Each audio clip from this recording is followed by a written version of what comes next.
country. He said an agreement had been reached with, though, but did say that he's not dealing directly with China. The Commerce Secretary also told our U.S. colleagues that he expects the deal to be approved shortly. Treasury Secretary Bessent is focused on China. That's his portfolio. He's got to get something done with China. And my portfolio is the rest of the world's trade deals. So they are That's coming. a big portfolio. Oh, it's the greatest thing because we have every country in the world, just like Donald Trump has said, who wants to do a deal with us. Now, here's the point. I have a deal. Done. But I need to wait for their prime minister and their parliament to give its approval, which I expect shortly.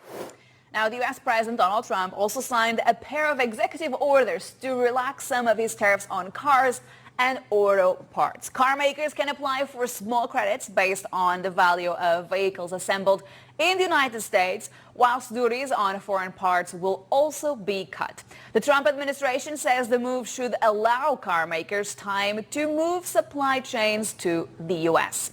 Speaking at a rally in Michigan, Trump said he was offering car makers some flexibility. I'm giving them a little bit of a break, right? They took in parts from all over the world. I don't want that. I want them to make their parts here. But I gave them a little bit of time.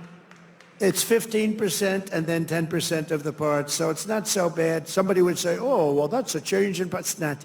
It's called a little flexibility. The guys were crying. They love it. Everything's good.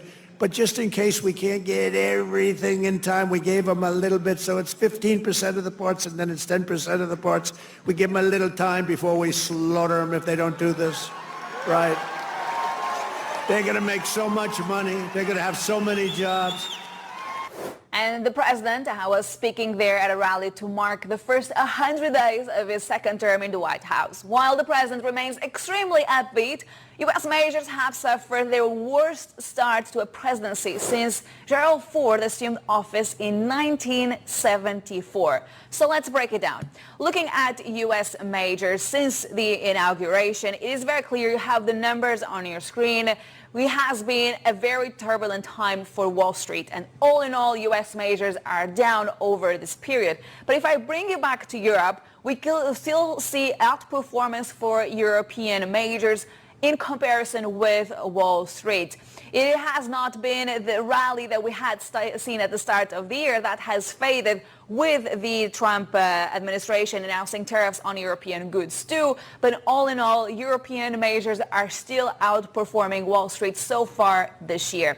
And when it comes to other asset classes, let me show you how dollar has performed here. Earlier in the show, I had already highlighted to you that it has been a very turbulent month in particular for the US dollar. Worth keeping in mind that the announcement of the reciprocal tariffs from the Trump administration happened earlier this month on the 2nd of April.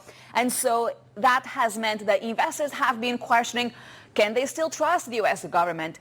Can the U.S. dollar still be considered the solid safe haven that has been for the longest time, really? On the other side of this equation, however, looking at gold, look at the performance for the commodity. This is where investors have been piling up over this period. They are looking for safer assets amid the uncertainty when it comes to trade policy. And then when it comes to oil, since Trump got inaugurated as well, all of these concerns around trade, what it means for the global economy, have also meant lower oil prices. So let's see where we'll go from here. But we just wanted to give you a summary, really, of what has happened since the inauguration across several asset classes. I want to also keep you up to speed with some of the latest data. U.S. consumer confidence is plunging. That's for both the present day and the near-term future as tariffs dent sentiment.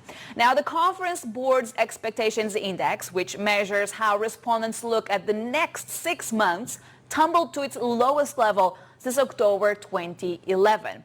And the Consumer Confidence Index fell to its lowest level since April 2020.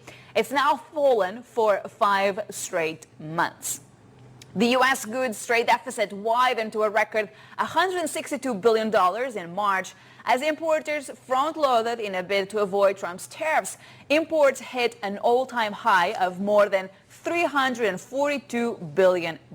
We'll be getting the latest U.S. GDP reading later today after a raft of big banks slashed expectations. According to Dow Jones estimates, look at these numbers. We could see 0.4% annualized growth, down from 2.4% in the fourth quarter. So a lot of pressure on the U.S. economy. That is clear. Let's see what will be the final figure for GDP. And coming up on the show, we'll be speaking to Anders Opedal, the CEO of Equinor, after the energy firm posted better than expected first quarter earnings. That conversation is coming up after this break.